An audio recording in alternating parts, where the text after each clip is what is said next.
그런데 이제 문제가 직접 관리를 해야 되는 거. 계약대로 공사가 되고 있는지 확인해야 되고, 그래서 훨씬 더 건축주가 현장에 많이 가서 확인을 해야 된다. 작업자에게 작업 지시나 협의를 하지 않는다. 그게 건축주를 보호할 수 있는 방법이고, 예상하지 못한 공사비가 발생하지 않을 수 있도록 하는 방법입니다.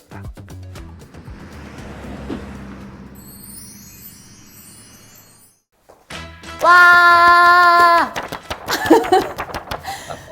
고민연구소 출발 축하합니다.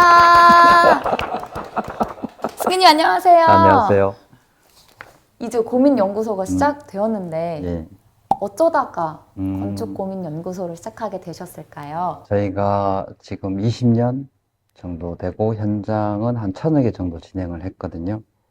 그러다 보니까 정말 많은 시행착오도 있었고 경험도 있는데, 결론이 뭐냐 하면은 건축에는 정답이 없고 최선의 답만 있더라고요.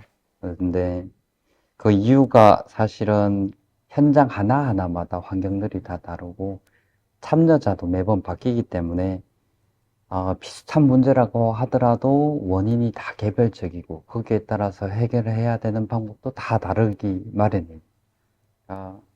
그래서 이제 저희가 정답을 알려드릴 수는 없는데, 그 현장들의 발생한 문제에 대해서 최선의 답을 알려드리는 거는 같이 해볼 수 있겠다 싶어서 건축연구소를 시작하게 됐습니다.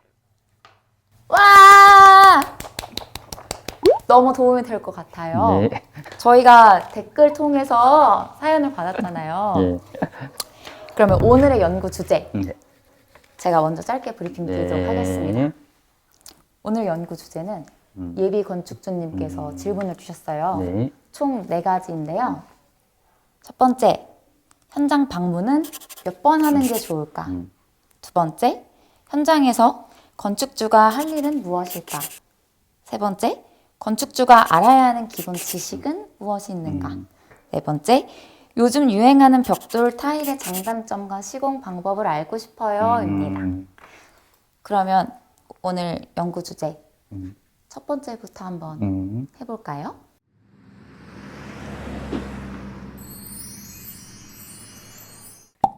첫 번째 질문 드리겠습니다.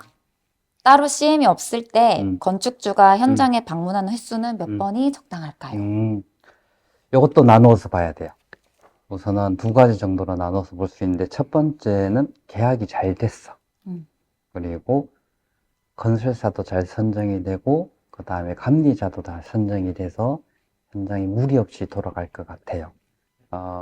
이럴 때는 건축주가 현장에 방문을 할 때는 공사 진행을 돕는다는 이유로 방문을 해야 돼요. 두 번째가 건축주가 계약 불안하고 건설사 불안하고 감리하고 계약을 할 때도 감리가 현장에 와서 확인해야 될 것들을 다 계약서에 안 넣었어. 그래서 내가 관리의 역할을 해야 돼. 때하고 이제 구분해서 좀 봐야 될 것 같아요. 우선 첫 번째가 이제 계약도 잘 되고 건설사 선정이나 감리자 선정이 잘 된 경우에 건축주가 현장을 방문할 첫 번째가 현황 측량. 현황 측량이 뭐냐 하면은 공사를 시작할 때 내 땅의 위치를 찍는 거예요. 실제로 현장에 말뚝을 박아서 내가 실제 지을 건물 땅의 위치들을 확인해보고 옆집 담장에 걸쳐 있는지 떨어져 있는 이런 것들을 확인해 줘야 되거든요. 그래서 현황 측량할 땐 참여를 하시는 게 좋다. 두 번째가 골 쪽, 이제 이 뼈대 공사할 때 이때는 감리자가 검측을 해요. 그래서 감리자하고 감리계약서 쓰실 때 각 층마다 철근 배건하는 것을 감리자가 와서 검측을 해달라고 계약서를 쓴 경우, 그리고 그 계약에 따라서 감리자가 검증을 하는 경우는 굳이 건축주가 현장에 가볼 필요가 없다. 그리고 마감할 때, 골조 다 끝나고 나서 이제 마감 공사 들어가게 되면은 주에 1회 정도 현장에 방문하는 게 좋습니다. 이때 하는 게 이제 공정회의. 그래서 자재 같은 경우 색깔이나 스펙 같은 거 결정할 때 공정회의 참여해가지고 건축주가 이건 이렇게 해주세요. 이런 결정하겠습니다라고 해주셔야 돼요. 그래서 이 공정회의에 참여하는 목적 자체가 빠른 결정을 통해서 공사가 계약대로 진행될 수 있게끔. 그리고 이제 기승검사. 시공사가 일한 만큼 공사비를 이제 줘야 되잖아요. 근데 보통 월 1회 정도 하게 되는데, 여기서는 기본적으로 있어야 될 게, 건설사가 그냥 이번 달 3억 했습니다라고 달라고 하면 어떻게 해주겠어요? 그래서 수량산출서 내역서를 기본으로 해가지고 건설사가 기성을 청구하게끔 하고 그 내용으로 기성검사를 하시는 게 좋습니다. 그리고 마지막은 준공검사. 사용 승인 후 점검 지급 전에 하는 게 준공검사. 이 정도만 현장에 방문하시면 됩니다. 그런데 이제 문제가 직접 관리를 해야 되는 거.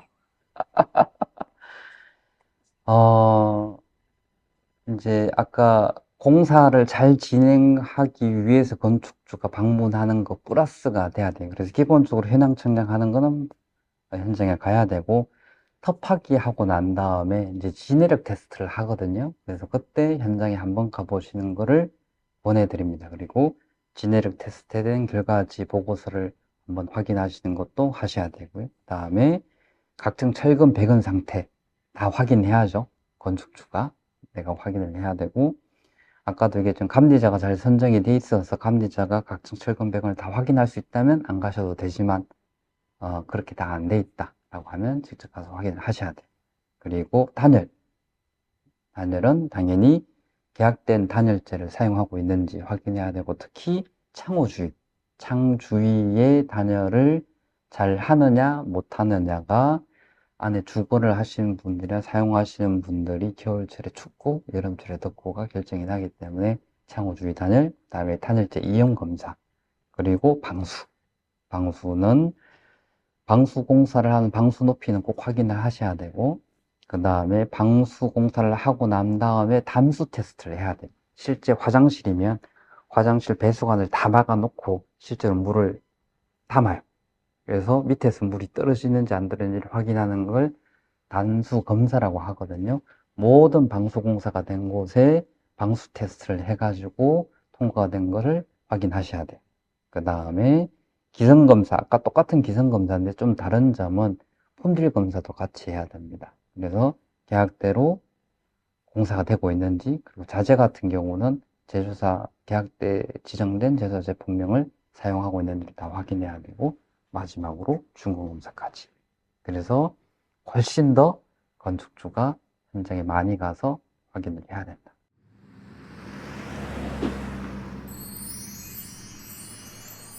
그럼 두 번째 질문입니다. 네.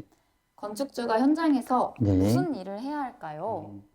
반대로 현장에서 하면 안 되는 행동도 있을까요? 라는 고민이 있었어요. 자, 우선 건축주의 역할은 크게 두 가지. 주인으로서의 역할과 관리자로서의 역할. 그러니까 건축주로서, 주인으로서 해야 될 가장 큰 역할은 의사결정하고 대금 지급. 이 두 가지가 되지 않으면 공사는 진행되지 않습니다.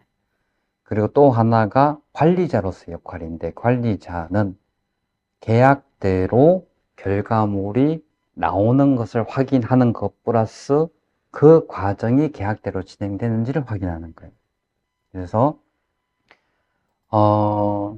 아까 제가 관리자로서의 역할에 대해서는 첫 번째 질문에서 제가 조금 답변을 해드린 것 같고, 하지 말아야 될 것에 대해 조금 설명을 드리면은, 우선 건축주는 현장 가서 절대로 작업자들에게 지시를 하면 안 됩니다. 왜요?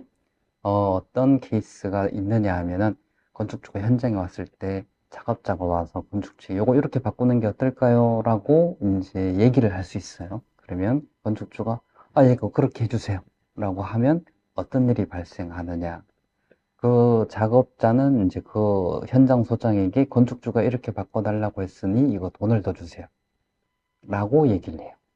그럼 현장 소장은 건축주한테 당신이 지시를 했으니 돈을 주십시오 라고 얘기를 해요. 또 하나는 그렇게 지시를 했는데 작업자가 공사를 하다가 다쳤어. 그럼 그건 건설사가 책임지지 않습니다. 그래서 현장에서는 무조건 의사소통 채널이 현장 소장으로 제한이 돼야 돼. 또 하나는 현장은 위계 질서가 정말 명확하거든요. 그러니까 예를 들어서 작업자가 건축주한테 의견을 제시를 하고 건축주가 작업자한테 의견을 주고 하면 중간에 현장 소장은 붕 떠버리잖아요. 그죠? 그럼 현장에서 누가 현장 소장 얘기를 듣겠어요?